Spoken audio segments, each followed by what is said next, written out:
Latha Shamar Lagashoth, Athal Dabari Hathor Hazaf, Hachathobain Basapar Hazal, Layara Ath Hasham Hanachbad, Wahanara Hazah Ath Yao Alecha, Wahapala Yao Ath Machathacha.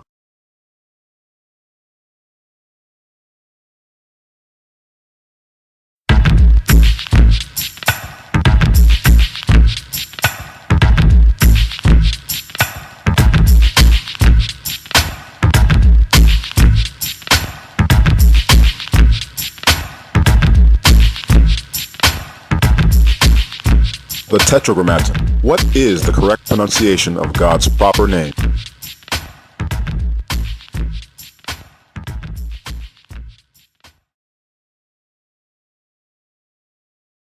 Is it okay to mispronounce God's proper name, but not the proper names we call each other?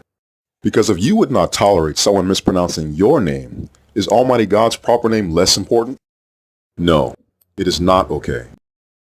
So much of our history has been distorted because of the curses we've endured. We've forgotten how to say God's name because we were forced to stop speaking our holy language.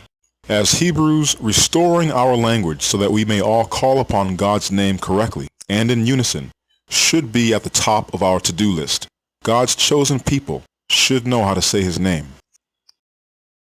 The irony today is that we take pride in being called Hebrews even when 90% of us cannot carry on a conversation in Hebrew. That's a problem. People like myself who live in Israel and speak modern Hebrew know it's not the true Hebrew our ancestors spoke. All Israelis know this. But for the Israelis, there's really no going back. Once they made Tiberian Masoretic Hebrew a living language, it's now all but impossible to modify it in any significant way. Aside from the modern European influences, modern Hebrew is really a reformed Canaanite dialect established like the Mishnah and the Talmud by converts whose ancestors did not speak ancient Hebrew. These were rather newcomers who picked up the pieces of Hebrew heritage scattered on the battlefield after the Roman-Jewish War in the 1st century and started over. Highly educated scholars like Rabbi Akiva and Rabbi Onkelos and others, all converts, took the lead of the Jewish community during the 2nd century and established the Mishnaic Hebrew.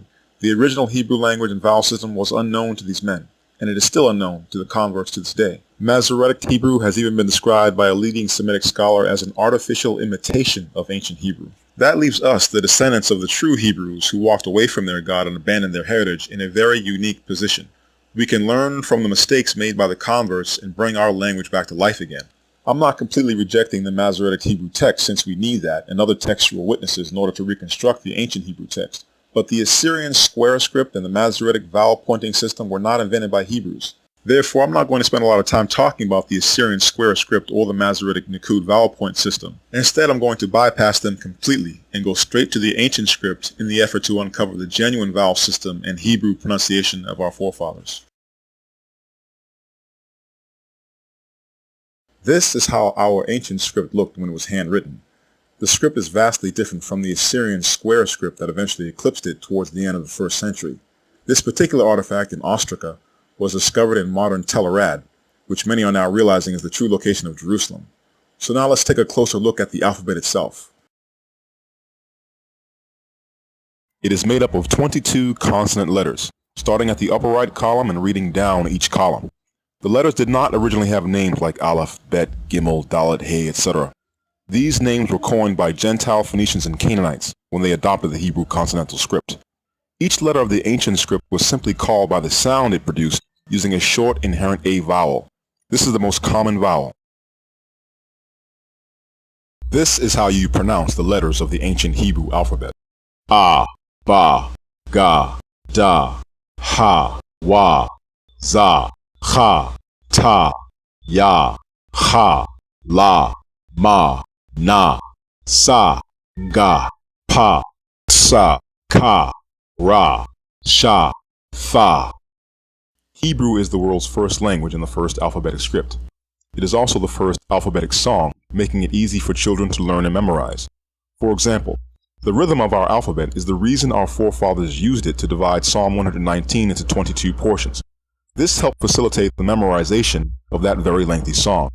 To sing the Hebrew alphabet, almost any rhythm will work, especially if it capitalizes on the first 7 letters and is 2 measures or 8 beats. For example, Abba Gada Hawaza Chata Yaha Lama Na Sanga Patsa Karashita.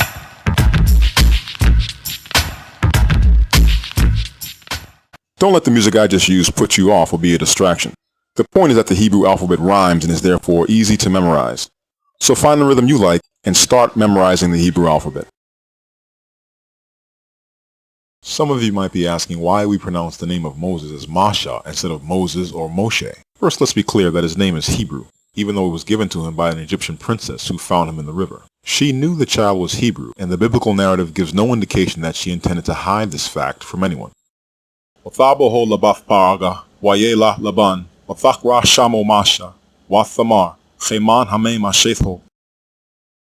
word Masha means to draw forth.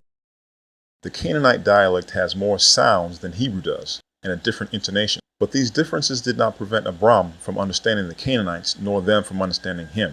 At some point, however, the Canaanites adopted the Hebrew script, which created a dilemma for them because their language had more sounds than our script has letters. But instead of inventing new letters to accommodate these sounds, the Canaanites kept the number of letters at 22 and gave certain letters more than one sound value. You can read more about this in the book by James E. Hotch called Semitic Words in Egyptian Texts. For example, the letter Pa can sometimes be softened to F in Canaanite, but there is no F consonant in the original Hebrew. The Canaanite dialect also has more vowels than Hebrew. All Semitic languages began with just 3 vowels. In ancient Arabic, these were A, I, and U. Yet the pure vowel sounds are A, I, and O. The U vowel is produced by a weakening of the long O vowel at the end of articulation by contraction. So the U vowel arose later, as did the Arabic language itself. Since we believe, Masha, that Hebrew is the precursor of Arabic, these 3 vowels, A, I, and O, are taken to be the original vowel sounds of ancient Hebrew. Ancient Arabic shares their vowels A and I with Hebrew, and neither language had an E vowel. The E vowel is not a pure vowel because it is a contraction of the long I vowel sound, just as the short E vowel and the short O vowel are contractions of the A vowel. Neither one of these vowels existed in classical Arabic, but Canaanite had all of these vowels, as well as at least 7 or 8 additional consonant sounds, whereas Hebrew only has 22 consonants. When the Canaanites adopted our script, they altered the design of the first letter, which is the picture of a flag on a pole or an ensign. The ensign was used as a rallying point and a generic symbol for God in the ancient times. The Canaanites shortened the length of the pole's vertical stroke, so the letter looks like the head of an ox.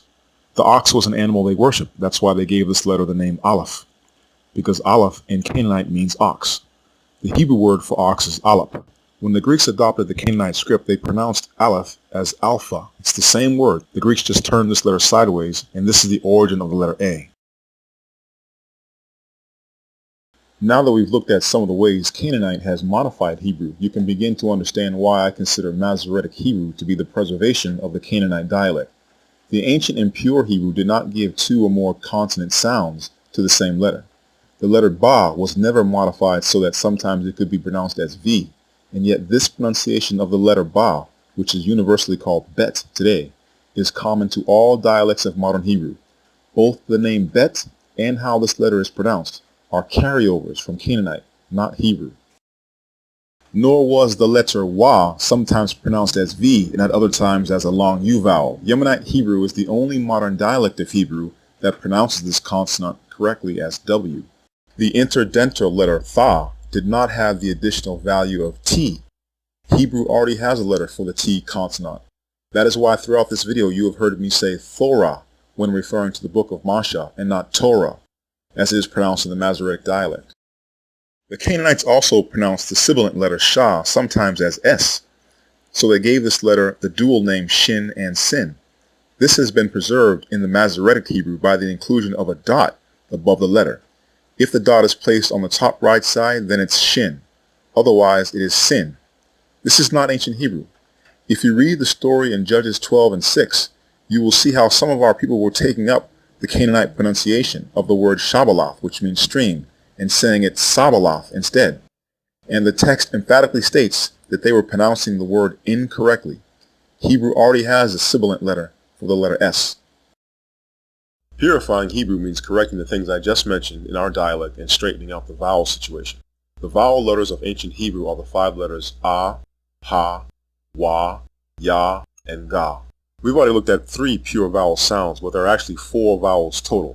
A short A vowel as in the word Adam, long O as in the word boat, a long A vowel as in the word stay, and long I as in the word bike or sight.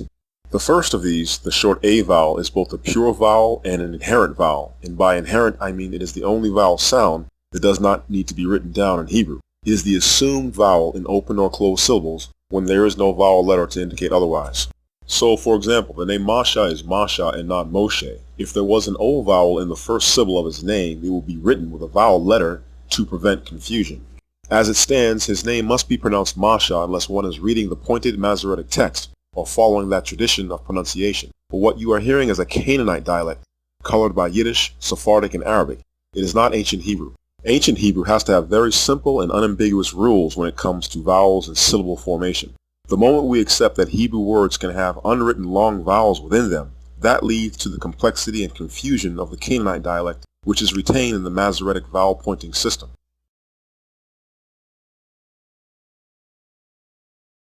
So who came up with Moses and Moshe if these are incorrect? They come from the way Hebrew words came to be pronounced by non-Hebrews, especially around the time of the Greek Ptolemaic kings who ruled Egypt after the death of Alexander the Great.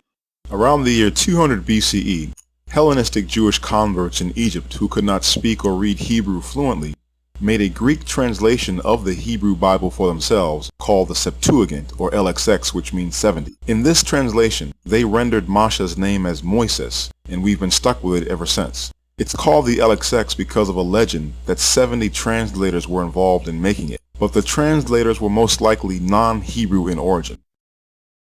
The translators made the erroneous assumption that Masha's name combines two Egyptian words. Moises means saved from the water.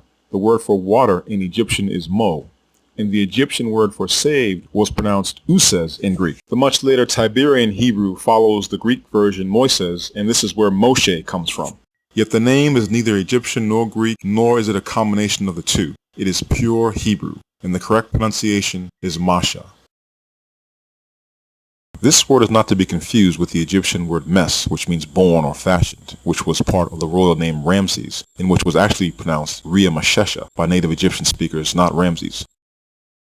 The Egyptian name in Genesis 47:11 and Exodus 1:11 is not Ramses either. The actual vocalization of the Egyptian name in these passages is Ragamsas and not Ramses.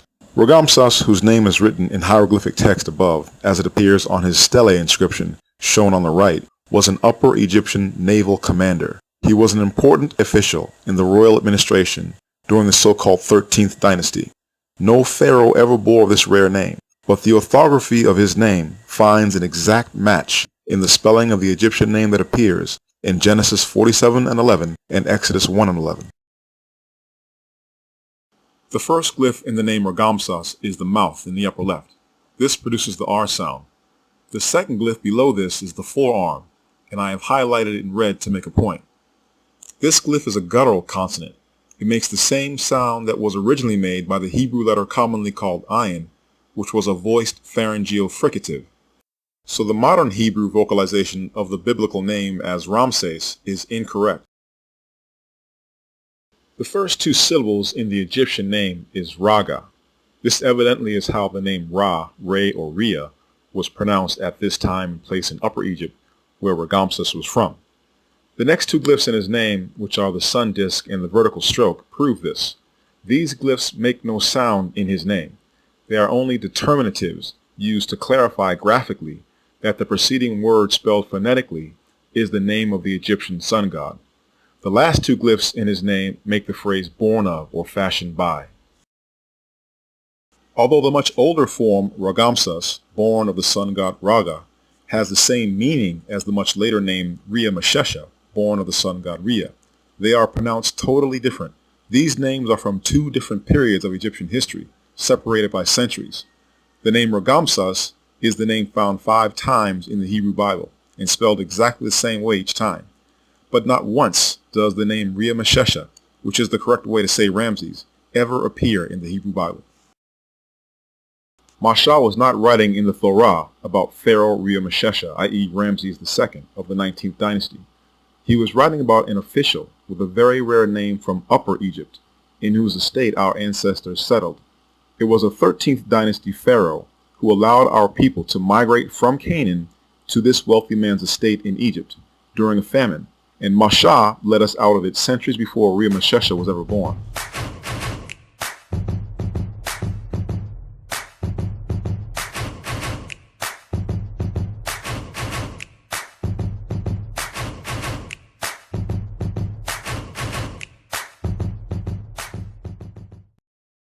Why does it matter? It matters because Egyptologists have known about Ragamses for quite some time, and he lived at just the period when the Hebrews moved from Canaan to Egypt. But they choose not to discuss his obvious connection to the Bible because of an agenda. Many historians are simply dishonest scholars who want the Bible to contain error so it can be dismissed. They prefer that the name mentioned in Genesis 47:11 and Exodus 1:11 continue to be mispronounced as Ramses, so that it continues to be confused with Pharaoh Ramses II, because then the Exodus story can be rejected as a myth. This gives them the license to then rewrite our history. There was no mass exodus of Hebrews out of Egypt during the reign of the 19th dynasty Pharaoh Meshesha, nor at any point during the so-called Egyptian New Kingdom. The insistence by scholars that Exodus 1 and 11 must refer to Ramses II is necessary to justify their dismissal of the biblical account by pitting it against records from the period of Ramses II. But like the official Ragamses, the historical Exodus belongs to a period before the start of the New Kingdom, and the evidence supports this conclusion. So what does any of this have to do with the pronunciation of God's name? Number one, it proves that there are some names in the Bible whose pronunciation is critical, or we lose key pieces of evidence that validate our history. Ragamses is just one example of how our people have been led to believe in a lie. But God's name is even more important, so we need to make sure we are saying his name correctly. Let me give you another example as we end this section. When Exodus 2 and 10 was read earlier, if you were listening carefully, you heard the word Pharaoh pronounced as Paga, and not Pharaoh. Wathaboho labaf Paraga, Wayela Laban, Wathakra Shamo Masha, Wathamar, Cheman Hame Mashetho. The reason for this is because the earliest form of this word in Egyptian is spelled with a forearm hieroglyph, which is a voiced pharyngeo-fricative consonant, or guttural. This form only appears in Egyptian texts from the period of the 12th dynasty, or the so-called Middle Kingdom. The reason why almost everyone pronounces this word Pharaoh today is because that is the only way the Greeks could say it. The ancient Greeks did not have a voiced pharyngeo-fricative consonant in their language, so to make it easier for them, they said Pharaoh and called it a day. We've been stuck with Pharaoh ever since, just as we've been stuck with Moses. What's more, the fact that the word is vocalized Pharaoh in the pointed Masoretic Hebrew text just proves that the Tiberian Masoretic dialect was heavily influenced by Greek. It is not the ancient Hebrew our forefathers spoke. Ancient Hebrew does have a long O vowel, as we will see, but it is not part of Masha's name, nor the Egyptian word Pa'aga, which is the correct way to say this word in Egyptian, not Pharaoh. Now, modern scholars have made much ado about this word Pharaoh and how it supposedly proves the Torah of Masha could not have been composed as early as the 15th century BCE. They are quick to point out that this word was first used during the reign of the 18th dynasty pharaoh Enkinon, otherwise known as Amenhotep IV, in the 14th century BCE. So if Abram existed, he could not have been using it when he visited Egypt many centuries before that. This is another lie. The spelling of the word that appears in the Hebrew Bible follows the Egyptian spelling in use during the 12th dynasty, which is the period of history Abram lived. It is the later form, per-ah, written without the forearm hieroglyph that is used in Egyptian texts from the New Kingdom forward. So what we have in the Hebrew Bible is an archaism. The spelling Masha used is older than the New Kingdom. It is not the much later form of the word that appears in the mid-18th dynasty. Number two, it proves Masha's archaic Hebrew did have a system of vowel letters. If this letter is at times a guttural consonant, but at other times it is a vowel, then Hebrew did use vowel letters in the 15th century BCE when Masha lived, and there is no reason to believe that Matras Lectionis is only a much later development. So the question is not, did Masha write Hebrew with vowels? He clearly did. The question is, what was the system he used? It has to be an unambiguous system, given that there are no points or diacritic signs in the archaic Hebrew script to help the reader with pronunciation. Since the name Ragamses is not a Hebrew word, we already have our first clue. The letter on the right can be a consonant in any position in a non-Hebrew word, but in Hebrew this letter is only a consonant when it is the very first letter of a word. Otherwise it is always a vowel.